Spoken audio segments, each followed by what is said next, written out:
Vanessa Miller. A doutora Vanessa Miller hoje é considerada uma das melhores neuropsiquiatras do Brasil e, para ser sincera, é uma pessoa extremamente simpática diante do tanto que ela sabe, né? Então, às vezes a pessoa tem o conhecimento subindo para a cabeça, fica soberba, mas ela é uma pessoa extremamente simpática e vocês vão gostar muito da nossa live. A gente vai falar hoje sobre estimulação cerebral. No mundo do esporte, atualmente, a gente está vendo vários atletas de alto rendimento utilizando estimulação cerebral para melhorar o resultado competitivo, né? Então a gente tem hoje o estímulo cerebral sendo utilizado como um dos recursos ergogênicos na nossa área. E mais, vários artigos têm mostrado não só a melhora cognitiva, como também melhora em desempenho de força e resistência. E é por isso que nós vamos conversar hoje sobre isso. A doutora Vanessa agora acabou de enviar uma solicitação e a gente vai entrar com ela. Vamos aguardar um pouquinho para entrar a doutora Vanessa. Oi, tudo bem, Vanessa? Boa noite. Boa noite. Estamos conectadas. Super.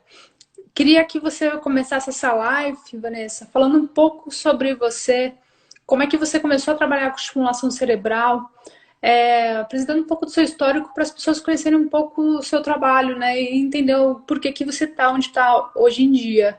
É um dos referenciais nacionais em estimulação transcraniana, né? Então a gente quer saber um pouco sobre a sua história, como é que você chegou a isso e quando você começou a estudar estimulação cerebral para a gente entender um pouco mais sobre o seu processo histórico dentro dessa atuação, né?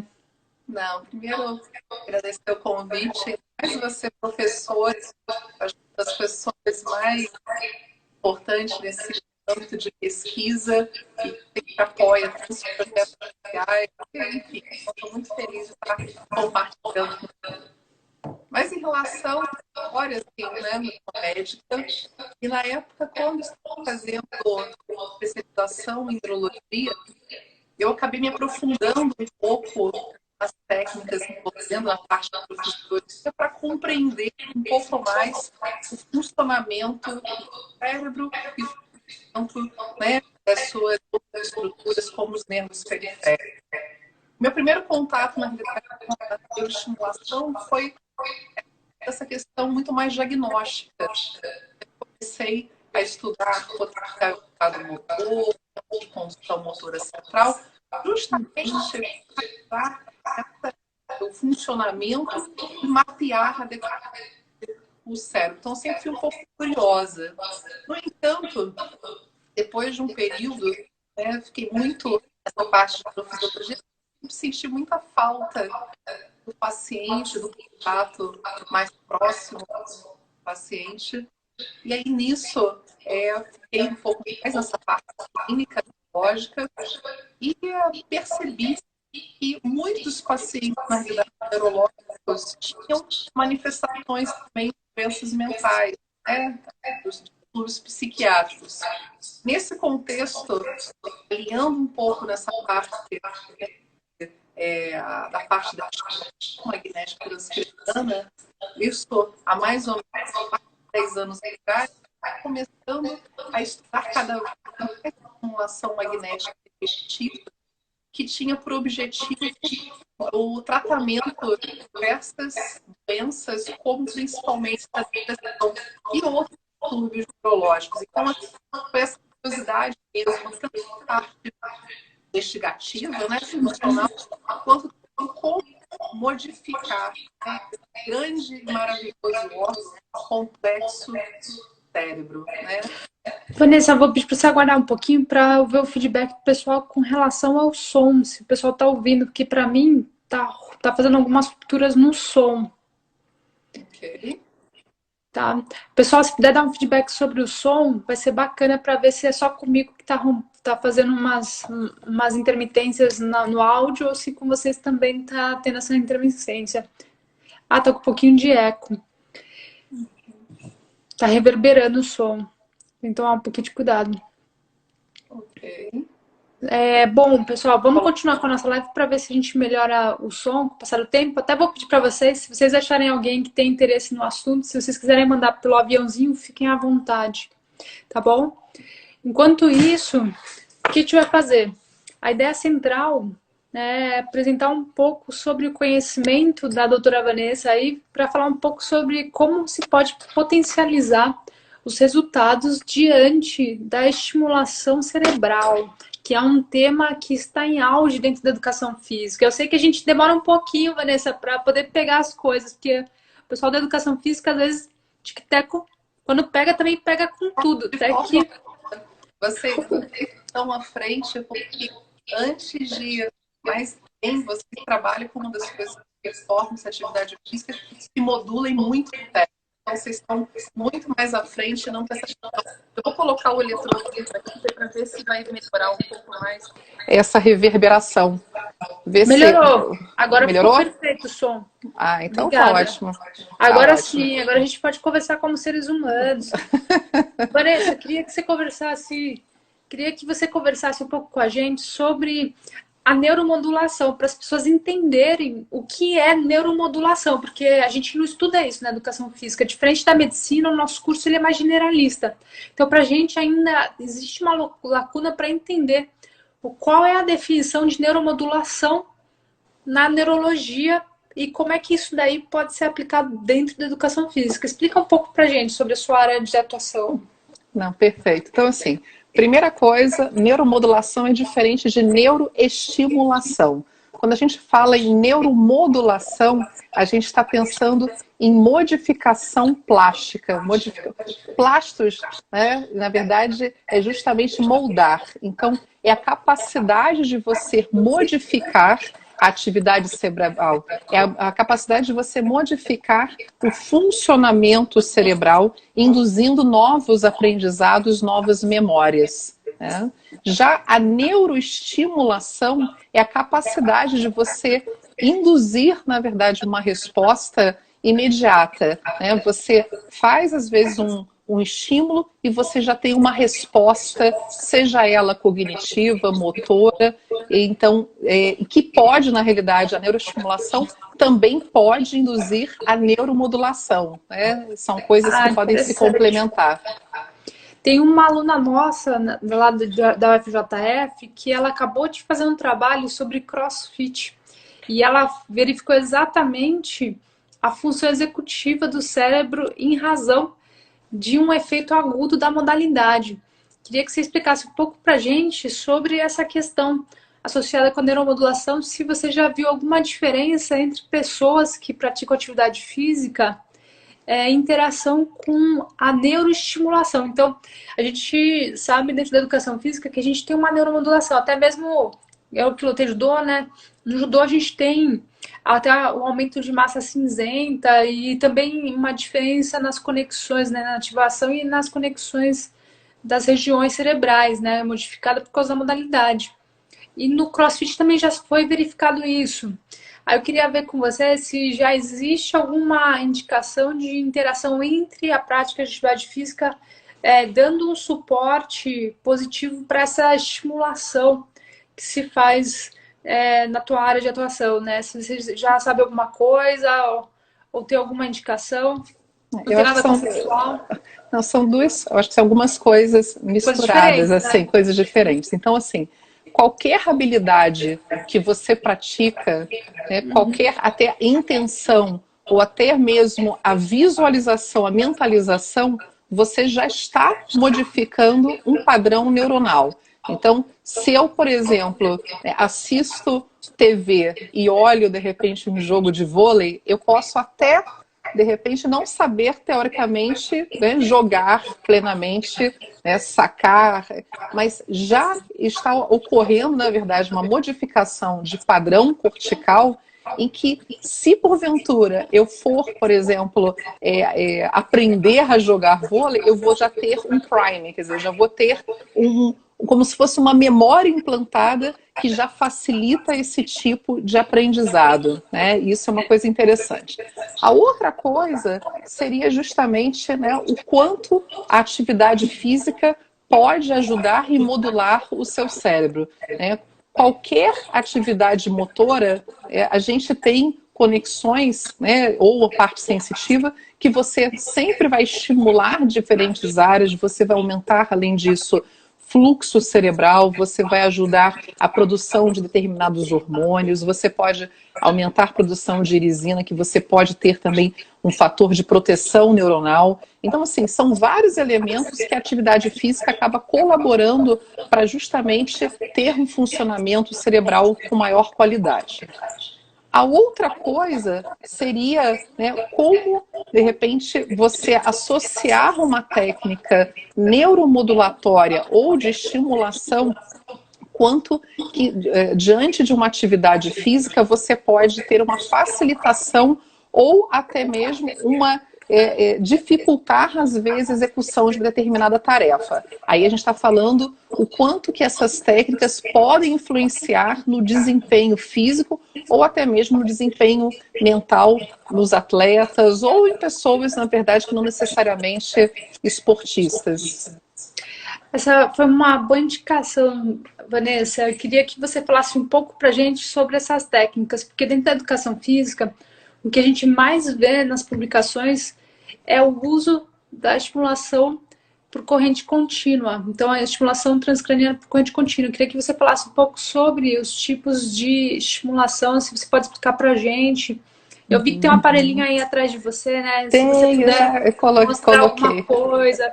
Então, Não, acho que pode ser maravilha. interessante para a gente poder entender um pouco mais como é que funcionam essas técnicas. E se você pode falar para a gente um pouco sobre a diferença entre essas técnicas, tá? Porque dentro da educação física, a gente tem quase... Da última vez que eu fiz uma busca, tinham quase 30 artigos mostrando efetivamente a TDCS, né, a ETCC, né, como um grande recurso ergogênico. Então, ela realmente melhora ela tem uns efeitos bem positivos, né?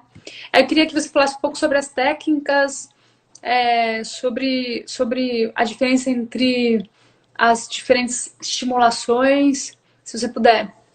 Ok. Então, assim, as técnicas de estimulação cerebral são utilizadas há décadas, ou até mesmo há centenas de anos, com o objetivo de entender um pouco mais o funcionamento e com o objetivo também de avaliar como, né, como pode alterar o funcionamento cerebral, tanto para aumento de performance, mas principalmente para tratamento dos distúrbios. Nesse sentido, as duas principais técnicas que eu acho que mais utilizadas atualmente, embora existam várias, né, as não invasivas, porque existem, o que seria técnicas invasivas? São aquelas que é necessário internação, é necessário fazer uma cirurgia para que você consiga, na realidade, implantar, por exemplo, um marca-passo. Isso é uma técnica invasiva. As técnicas não invasivas são aquelas que você consegue acessar através de um estímulo elétrico ou de uma variação de um campo magnético para justamente modificar a atividade cerebral. Então a gente vai falar um pouco sobre duas técnicas. Uma, a estimulação por corrente contínua. Eu até deixei aqui mais ou menos pronto como é que, mais ou menos, como é que é uma montagem. Para dar um oi para a galera aí, agradecer a presença das pessoas que entraram aqui na live e aproveitar para mandar uma pergunta, quando você puder responder, da doutora Renata Castro sobre o funcionamento, se o Halo Neuroscience funciona. Então, vamos falar sobre as técnicas, depois a gente responde essas perguntas. Eu quero agradecer a pergunta. E tem mais uma questão aqui do Marcelo, se na reabilitação ETCC tem sido utilizada, né? Ele está fazendo uma indicação, é uma maravilha e ajuda a obter excelentes respostas, tá falando. Obrigada, Marcelo, Perfeito. pela indicação. Perfeito. Então, assim, a estimulação por corrente contínua, ela tem como objetivo justamente modificar o potencial de membrana com o objetivo de modificar a excitabilidade cortical. Ou seja, quando você utiliza dois, não sei se eu vou conseguir colocar aqui, né, dois eletrodos, você na realidade acaba provocando um fluxo de corrente elétrica, geralmente de baixíssima amplitude, amperagem, e que geralmente contínua, e que tem por objetivo justamente, de acordo com a polaridade, por exemplo, se for uma estimulação anódica, ter um aumento dessa excitabilidade cortical, e se for uma estimulação catódica, uma redução. Ou seja, você modifica o potencial de membrana facilitando ou dificultando um potencial de ação. Ou seja, você não tem em si o potencial de ação como acontece na estimulação magnética. Na estimulação magnética, você tem uma variação do campo magnético que, em contato com o couro cabeludo, vai provocar uma corrente elétrica, e essa corrente elétrica, na região que você estimula, vai provocar um potencial de ação e já vai deflagrar uma resposta. Então, a estimulação... Pode falar. Que já responde até mesmo a pergunta do Allo Neuroscience, que é aquele tipo um fone de ouvido com estimulador, né? Então, esse potencial ele acaba sendo um pouco mais generalizado. Ele potencializa, mas ele não tem uma ação focal, é isso? Perfeito. Então, assim, quando você utiliza, só para completar, a estimulação magnética é uma técnica de estimulação, ou seja, você executou uma resposta. Já a estimulação de corrente contínua, você simplesmente modifica a estabilidade cortical. O que é interessante é que você não apenas tem uma resposta aguda, tá certo? Ou seja, na estimulação magnética, você não tem apenas uma resposta, por exemplo, motora, né, de movimentação de um dedo ou de um braço, mas você também, com um padrão de frequência, geralmente com uma frequência alta, você aumenta, na verdade, aquela atividade cerebral, você aumenta a força de comunicação entre esses neurônios, induzindo LTP, induzindo, na verdade, um marcador de neuroplasticidade, aumentando a força de comunicação entre esses neurônios, facilitando, na verdade, o funcionamento dessa via ou equilibrando essa via. Já em relação à estimulação de corrente contínua, você modifica essa excitabilidade cortical, mas, na realidade, você também, com sessões, né, progressivas, você também pode, inclusive, induzir neuroplasticidade, modificação daquele padrão. Isso é muito interessante. Não é só uma ação aguda, como nos primórdios, né? Isso antes, há 10 anos atrás, 15 anos atrás, a gente entendia um pouco mais as manifestações agudas, mas a gente não conseguia compreender um pouco essas manifestações crônicas, essa variação glutamatérgica, essa variação, enfim, né, de calmodulina, para entender, né, inclusive a modificação, né, de produção de proteínas. Ou seja, na realidade você modifica epigeneticamente o seu, né, a área estimulada. Isso é muito interessante. Muito interessante. Aqui nos estudos com educação física, normalmente faz a excitação no córtex motor, né, por motivos óbvios. Mas existem alguns ensaios que têm começado a fazer em outras áreas. Você pode definir assim, um pouco essa questão de estimulação da área específica de atuação? Por exemplo, nós temos esportes, por exemplo, atletismo ou até mesmo esportes de endurance que tem uma dependência maior de capacidade física, mas existem outros esportes que têm uma dependência maior de apelo tático, cognitivo. A estimulação também modifica para esses dois tipos de, digamos assim, dependência esportiva em termos de sucesso?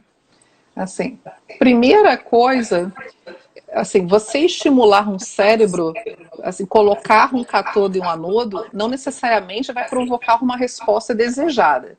O principal é você entender a neurociência, entender essas vias, entender que nós somos seres eletroquímicos e que diferentes regiões provocam diferentes respostas, que diferentes lâminas cerebrais existem, na realidade, terminações diferentes. Então, isso é importante entender. Por quê? Porque não adianta você colocar, às vezes, um eletrodo numa região M1 se seu objetivo né, é um objetivo, de repente, né, de melhora você falou de atletismo, né? Se de repente um atleta precisa, na verdade, ter um tempo de resposta auditiva para de repente ter um arranque, talvez seria,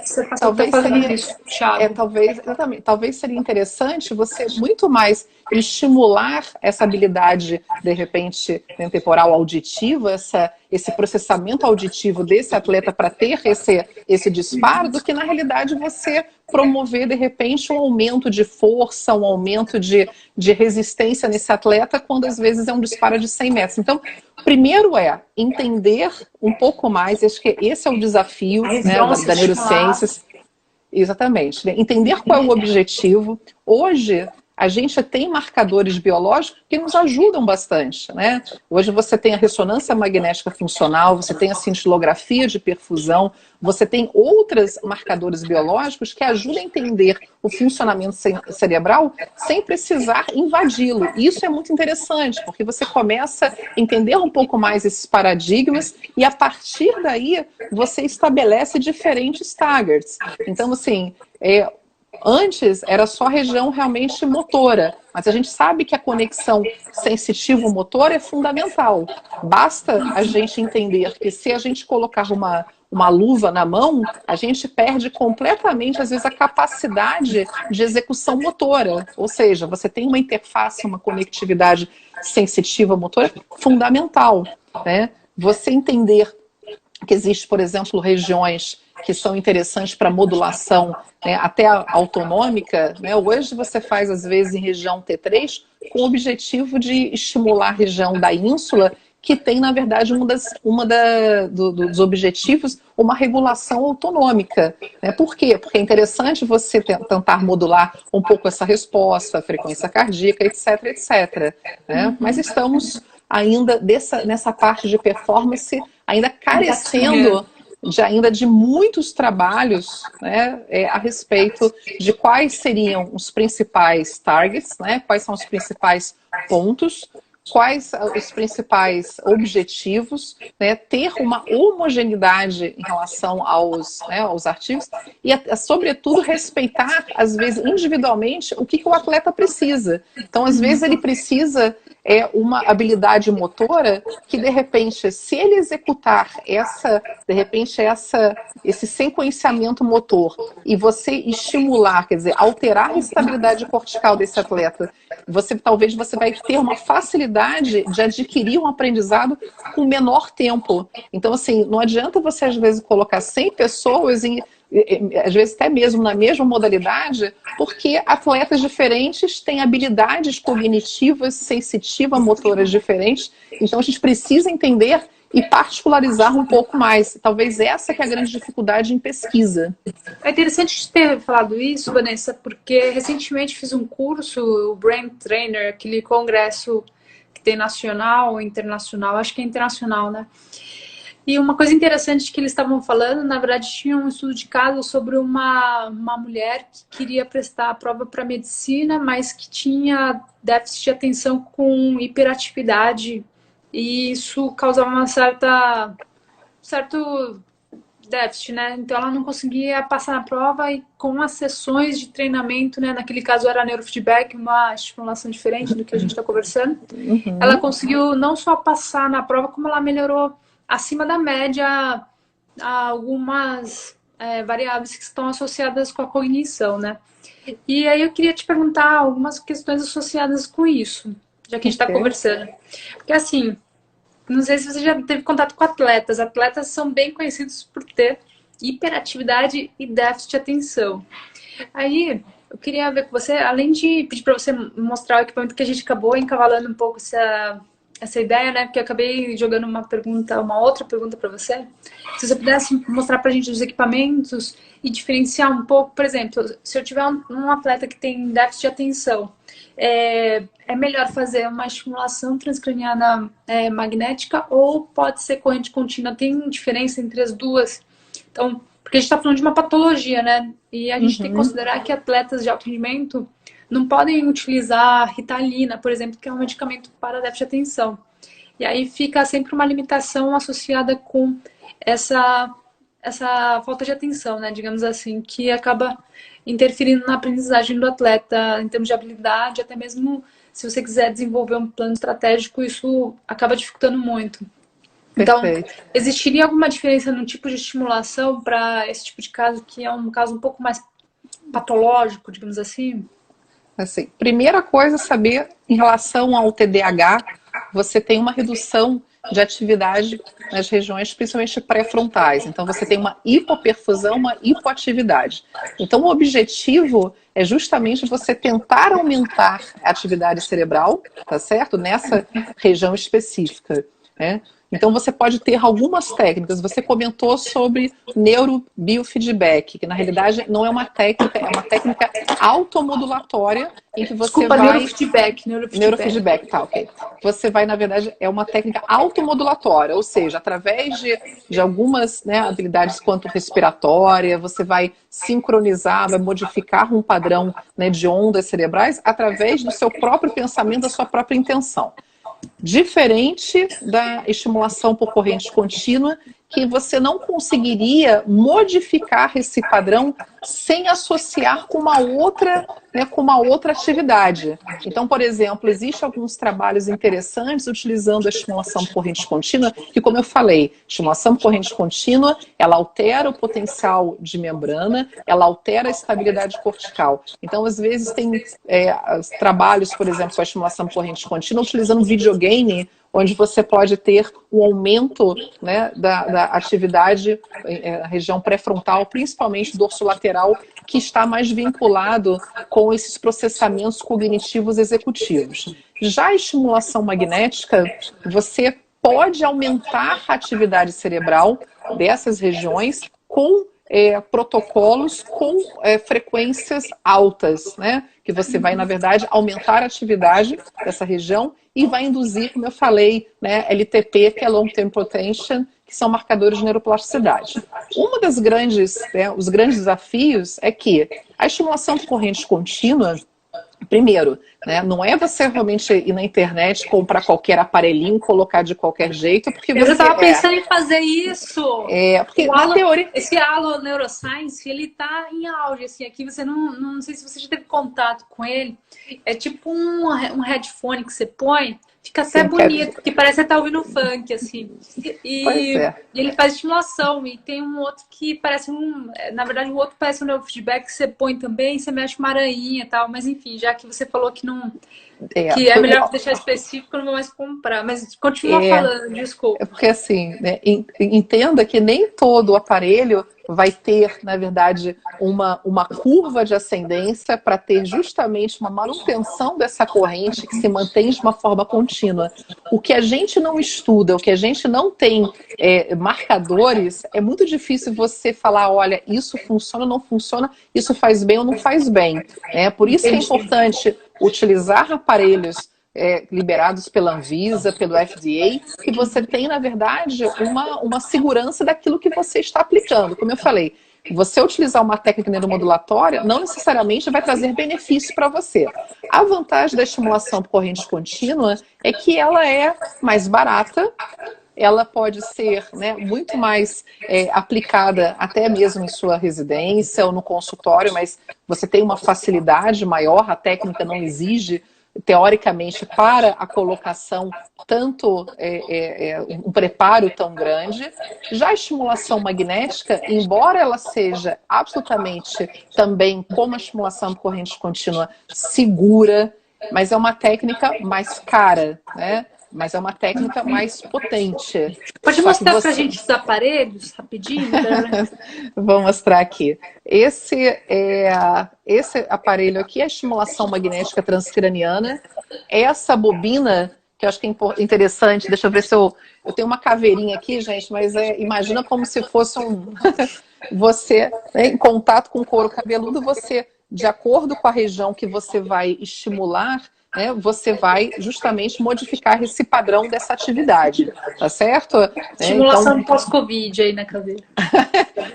Eu gosto, né, dessa representação mexicana, né, que o esqueleto, todos nós somos iguais, eu acredito muito nisso. Né? Essa é uma bobina Cone 120, e esse formato possibilita chegar a regiões mais profundas. Porque hoje a gente sabe que, por exemplo, alguns transtornos, né, psiquiátricos, por exemplo, você tem alteração muito importante na região ventromedial do córtex pré-frontal e que tem, como é uma região multimodal, ela faz conectividade com várias regiões, inclusive do cíngulo. Então, é uma região muito interessante para ser equilibrada em casos, por exemplo, de pessoas com depressão. Esse é um exemplo. Já a estimulação de corrente contínua, deixa eu só mostrar aqui que eu acho que é interessante. É melhor, né? Eu tenho outra pergunta.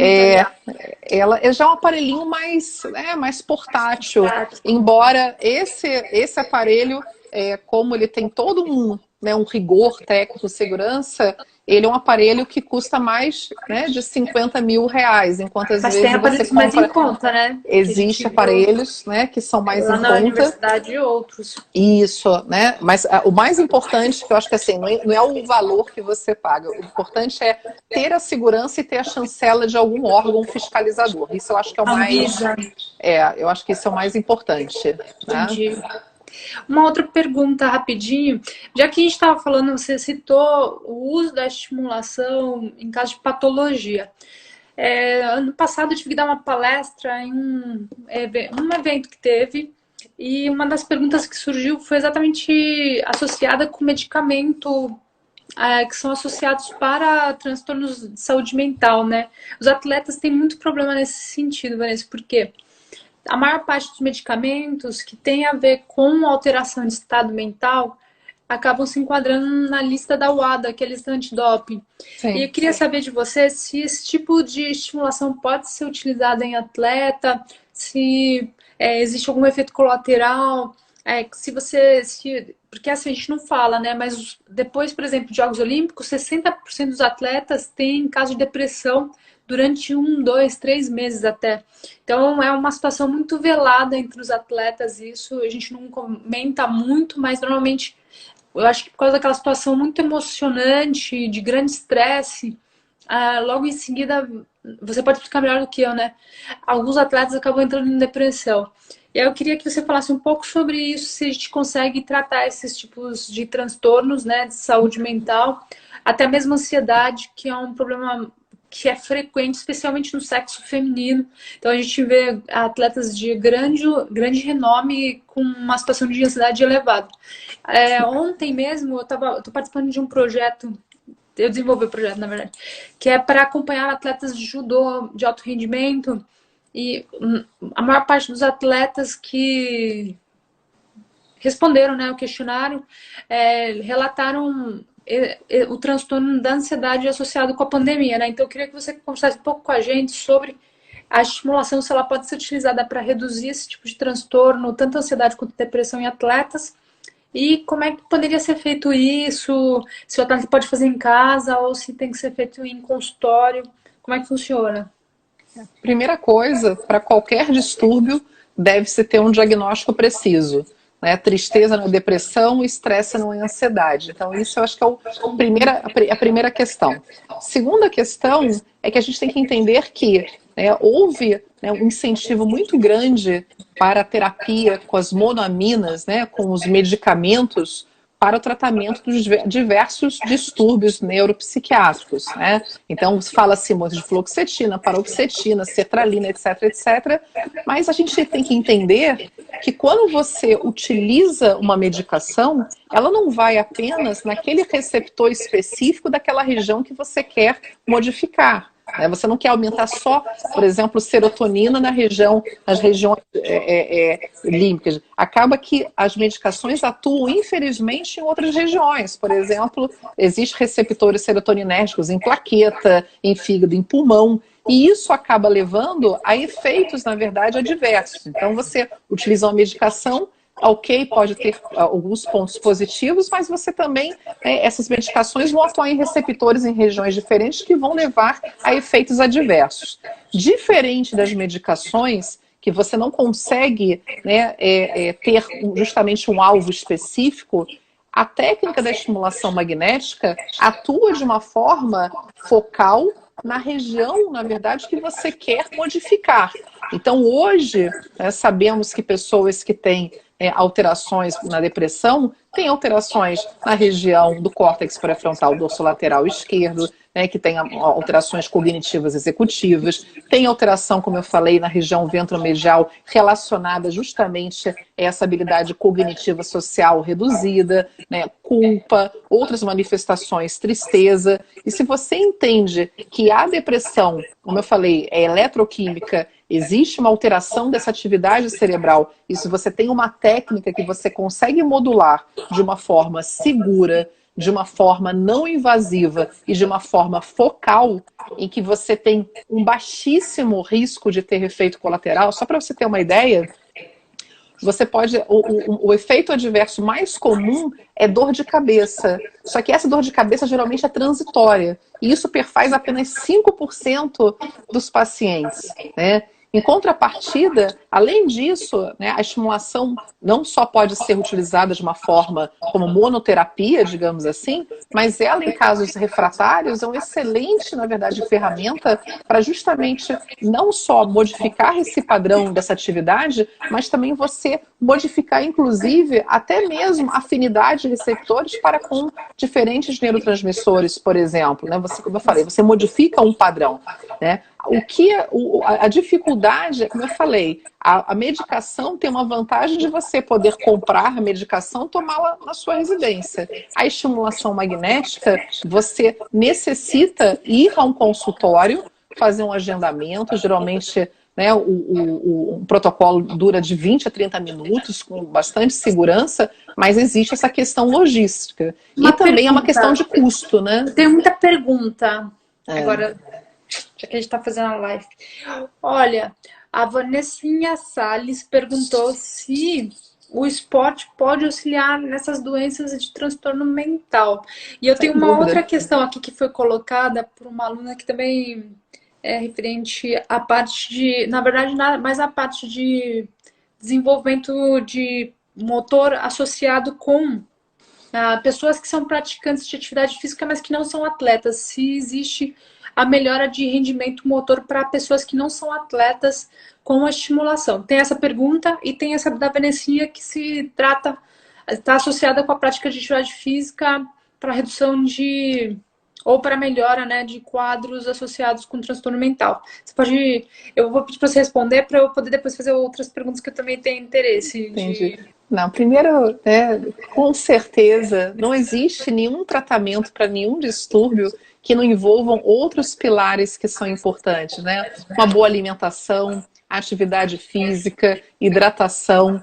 Hoje a gente sabe que a atividade física, existe um aumento de receptores dopaminérgicos, existe um aumento de produção serotoninérgica, aumento de neurotransmissores como dopamina, serotonina. Você pode ter uma alteração, um aumento de fluxo sanguíneo que também ajuda também a perfundir melhor essas áreas corticais. Então, hoje a atividade física também modula também a sua respiração. Isso é muito interessante. O paciente, por exemplo, que tem transtorno de ansiedade, uma das técnicas de dessensibilização é justamente você solicitá-lo que faça uma atividade aeróbica, que tenha uma frequência cardíaca aumentada, para que ele não associe palpitação, frequência cardíaca com ansiedade, por exemplo. Então é bem interessante. É como se falasse assim para o seu região específica do cérebro: poxa, eu tô com uma frequência cardíaca aumentada e não necessariamente é um pânico, é uma ansiedade. Então, tanto técnica de sensibilização e tanto técnica para evitar,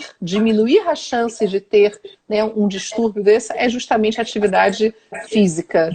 Marcelo, pode falar. Marcelo acabou de perguntar sobre isso, Vanessa. Ele acabou de perguntar se a ETCC pode potencializar o uso dos medicamentos para esse tipo de paciente. Pode?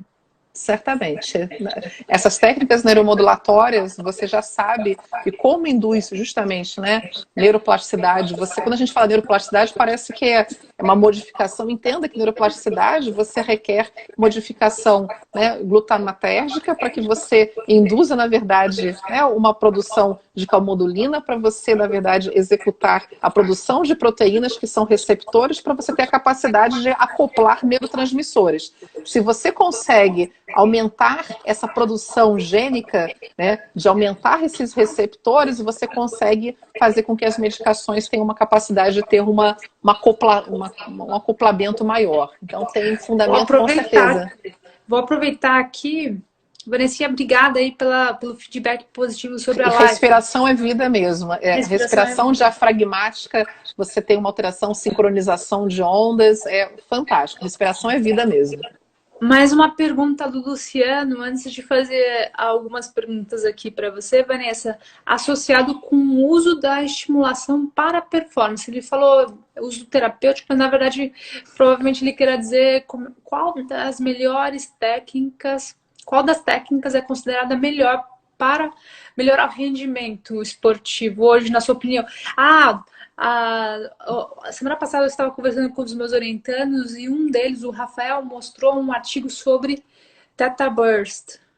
Se você puder explicar para a gente a diferença entre as técnicas, qual que é a melhor na tua opinião? Rodrigo, as melhores. Beijo, Rodrigo.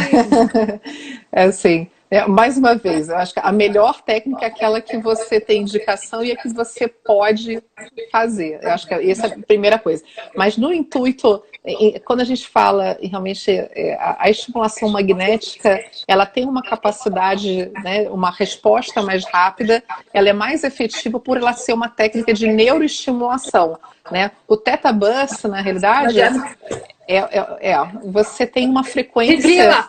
Vai, cérebro! O Theta Burst tem uma...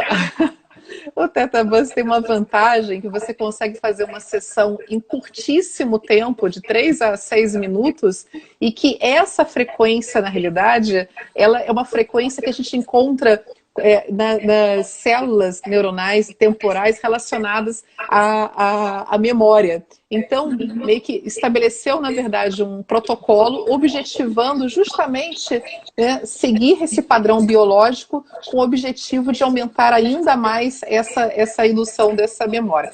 Então, enfim, então, se eu quiser virar um gênio da ciência do esporte, é só fazer o Theta Burst. Você não precisa disso, você já é um gênio. Fiquei até com vergonha agora. Mas, por exemplo, tem um artigo, já que a gente está falando sobre melhorar desempenho, que me chamou bastante atenção. Ele não é um artigo novo, ele é um artigo antigo. Ele fala sobre o uso do potencial evocado para detectar overtraining, fadiga muscular, assim. O que você acha disso? Assim, aliás, explica pra gente potencial evocado motor, essas coisas, porque a gente não tem familiarização dentro da educação física com esses termos. Eu vou ver se eu tenho algum eletrodo aqui. Eu vou botar. Quando você estimula vou colocar só o eletrodozinho para ver se fica mais fácil. Quando você gera um pulso único, né, o contato da bobina no seu cérebro, numa região motora, você, como eu falei, essa variação do campo magnético, ela vai gerar uma corrente elétrica e que vai despolarizar esses neurônios que estão corticais relacionados a essa parte motora. Esse pulso gerado, ele vai percorrer, tá, toda aquela via cortical, vai decussar nas pirâmides e na região contralateral, você vai, na verdade, isso que eu queria mostrar, você vai, que nem, isso aqui é meu Deus, eu esqueci o nome, olha, a fazia motora aqui tá ótima, né? Enfim, você consegue, na verdade, captar em diferentes regiões da musculatura. Então, a gente está aqui no abdutor do polegar. Gerei um potencial, esse potencial vai percorrer e vai ser captado. O tempo que se leva até esse pulso, até ser captado por esse eletrodo, olha o nome, né? 9 horas da noite a gente esquece o nome de coisas mais básicas do eletrodo. Você tem, na verdade, um potencial, né? Um MUAP, que a gente chama, um CEMAP, que são uns potenciais compostos. Então você tem a latência, o tempo que você demora, você tem, na verdade, a amplitude desse potencial, tá certo? Então você sabe o quanto, na verdade, está o funcionamento, quanto tempo está demorando, e se de repente, se com uma baixa intensidade você já consegue evocar um potencial, você sabe que, na verdade, esse limiar está reduzido. No entanto, se você precisar gerar um pulso com uma intensidade maior, isso significa que seu limiar motor está mais acima e gera, na verdade, você tem mais dificuldade de despolarizar, né, de modificar essa região até chegar, na verdade, até o seu nervinho mediano, justamente para despolarizar essas fibras musculares, para você fazer justamente um movimento. E que a gente consegue captar, né, que é justamente esse potencial evocado motor. É um potencial que você evocou através desse campo magnético e conseguiu captar através desses eletrodos, que você pode colocar em qualquer grupamento, ou em grupamento muscular, ou no músculo efetor-alvo. Interessante. Então, tem um estudo que saiu recentemente também, isso daí na educação física é a maior novidade, tá? Só para você entender. Isso só para ter uma noção, gente. É nostálgico, assim. A gente usa muito. Tá. Eu usava muito na parte, né, de neurofisiologia para justamente saber funcionamento, mapeamento cortical também, para saber se essas vias estão pérvias, enfim. É muito interessante. Um estudo que saiu agora lá da Espanha com o pessoal do Karatê, que utilizou o potencial evocado motor e viu algumas alterações associadas com a prática de Karatê, né? Mas só voltando agora, porque eu tive essa dúvida, tinha que sanar. O Luciano definiu aqui, ele perguntou se o sistema 10-20 é o mais adequado para utilização para ETCC. Ele perguntou isso para você. Depende do que você quer. Assim, quando você utiliza o sistema 10-20, é o sistema eletroencefalográfico que você pega... O mesmo para mapeamento cerebral, né?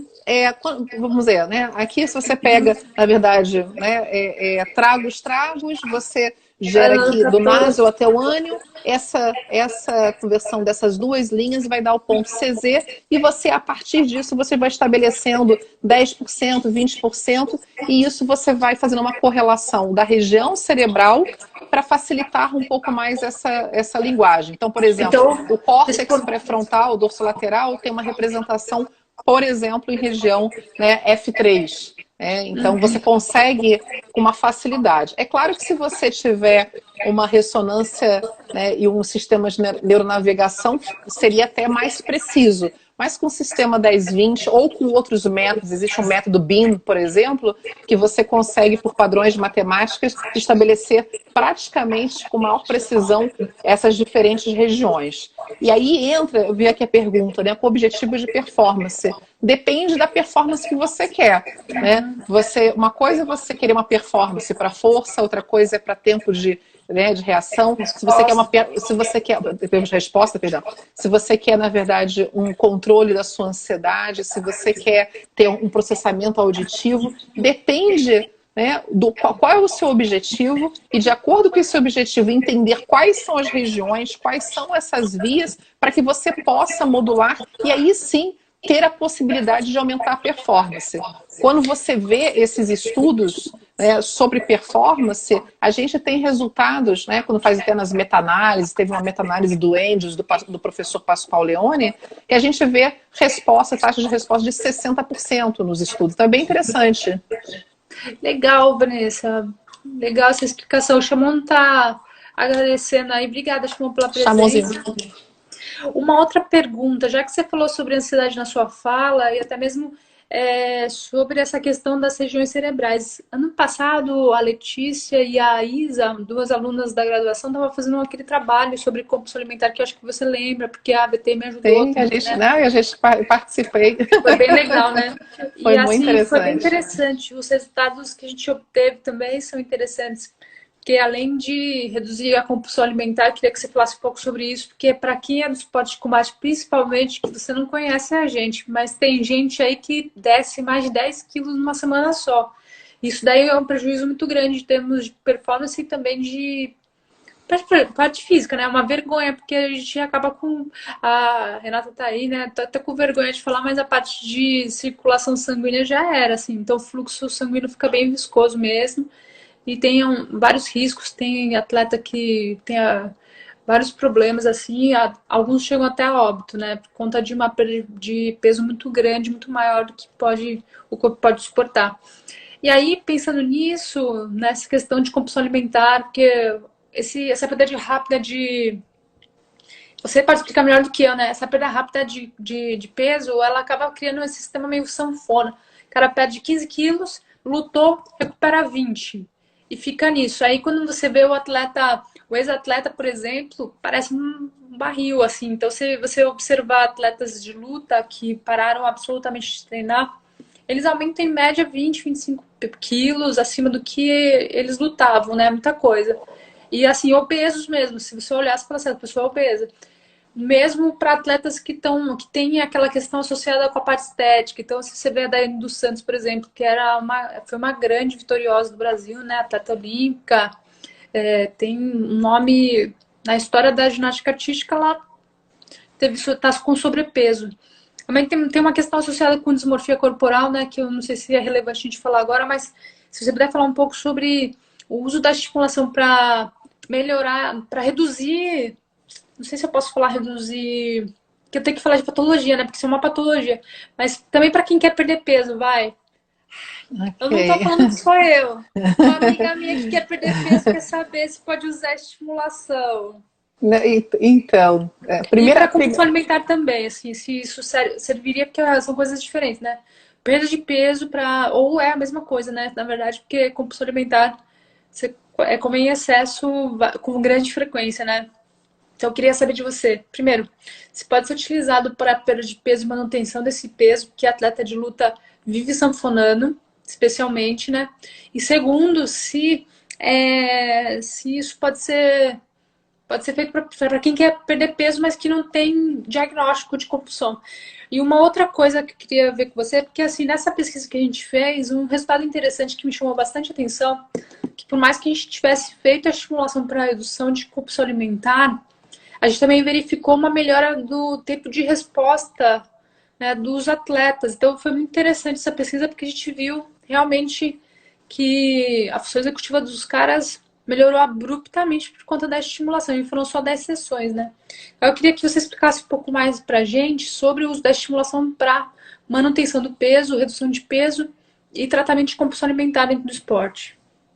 Geralmente, o que a gente tem na literatura é baseada, né, no tratamento da neuroestimulação, a estimulação magnética para compulsão alimentar, né, para ansiedade e para depressão. A gente não tem um estudo para controle explicitamente de peso não associado a algum distúrbio, né? Na verdade, assim, quando você tem uma compulsão alimentar, você tem toda aquela via mesocórtico olímpica, dopaminérgica, né? Aquela região talâmica, estriato, que está descompensada. Então, na realidade, você modula essa região para ela voltar a ficar numa frequência adequada, numa ativação adequada. E isso modifica, na verdade, diminui, por exemplo, uma fissura, uma pessoa que tem, de repente, uma necessidade muito grande, né, do alimento, ou uma pessoa que tem, de repente, uma compulsão digital, uma compulsão sexual, você diminui, na verdade, aquele looping, aquela necessidade, aquela ansiedade que a pessoa tem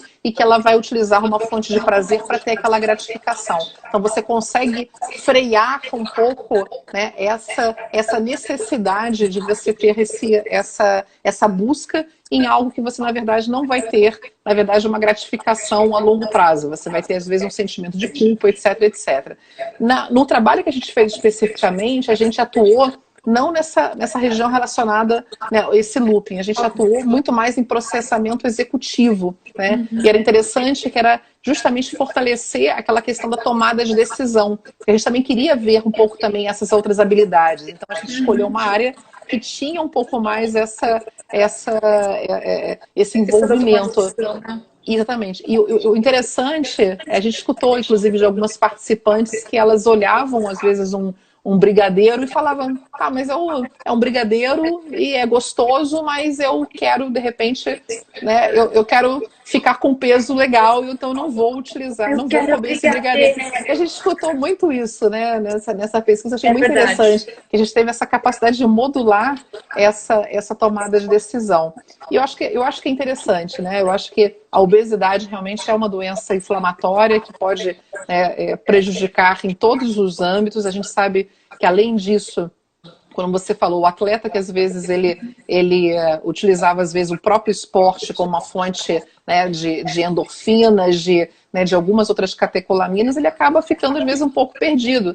E isso pode gerar depressão, pode gerar ansiedade, e que a depressão e a ansiedade às vezes acaba levando uma alteração hipotalâmica e hipofisária adrenal, tendo alteração de cortisol, tendo alteração de resistência insulínica, etc. Então, quer dizer, envolve várias questões e é plurimetabólico. Interessante. Mas foi bem interessante esse estudo. Foi legal pra caramba. Aliás, vou até perguntar uma coisa rapidinho antes da gente fazer o fechamento da live, que tá muito interessante. O Chamon perguntou se a estimulação transcraniana por corrente contínua pode ser utilizada para encefalopatia pós-traumática em boxeadores. Então, queria que você falasse um pouco sobre isso. Tem poucos estudos e talvez seja uma coisa interessante, porque quando você modifica aquela anatomia já, numa encefalopatia você tem muitas lesões difusas. Então, quando você atua com o aparelho, você às vezes aquele foco de estimulação ele pode ser um pouco mais dispersível. Então, às vezes é difícil, a gente não tem, pelo menos até onde eu saiba, nenhum trabalho específico relacionado à encefalopatia. Isso é bem interessante, porque a gente tem que entender que quando você... Uma coisa é você pegar num corte que você já conhece, você já sabe como é que é a neurobiologia. Outra coisa no boxeador que você tem vários focos, né, de alterações corticaizinhas que vão... na verdade, você vai receber toda aquela corrente elétrica de uma forma um pouco mais desorganizada. Seria interessante fazer então, né? Isso pode... Chamon pode ser sua tese de doutorado, Chamon. Legal isso, Vanessa. Queria que você... Muito bacana essa live. Acho que deu para abordar bem o assunto associado com a estimulação cerebral para melhor desempenho, até mesmo algumas reduções de danos que nós temos causados associados com o esporte, né?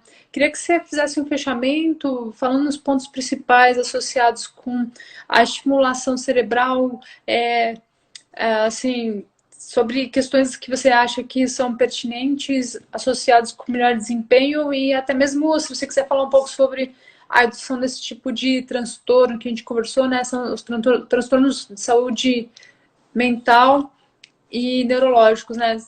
Me corrija se eu estiver errado, então.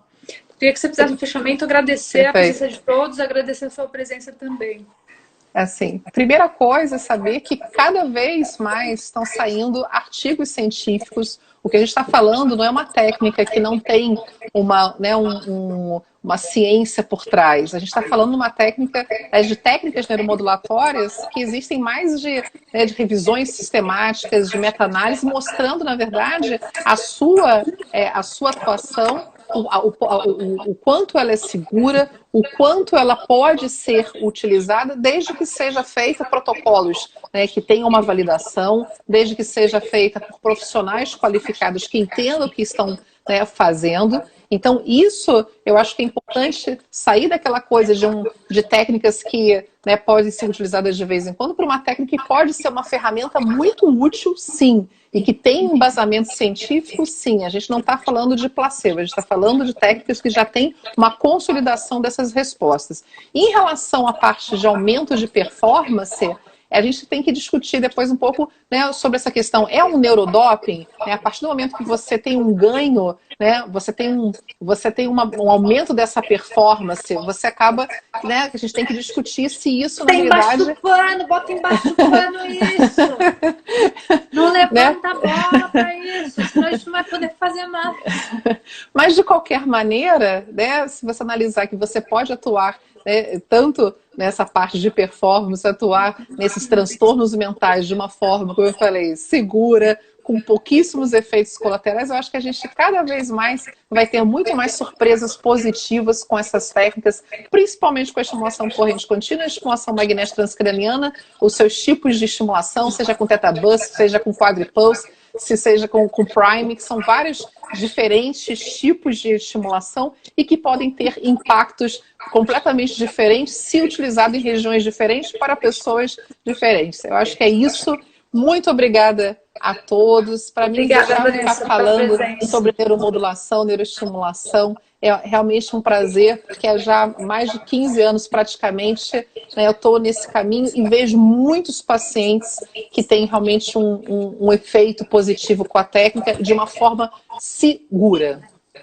Obrigada, Vanessa. Luciano não é doping por enquanto, graças ao ADA. A gente não tem como detectar, por isso que também não é doping, tá bom? Não tem como. Não tem como. E agradecer novamente a presença de todos. Vamos cair daqui a pouco. Quer mandar um beijo especial para alguém? Eu quero mandar um beijo, na verdade, para todos que estão aqui nesse momento um pouco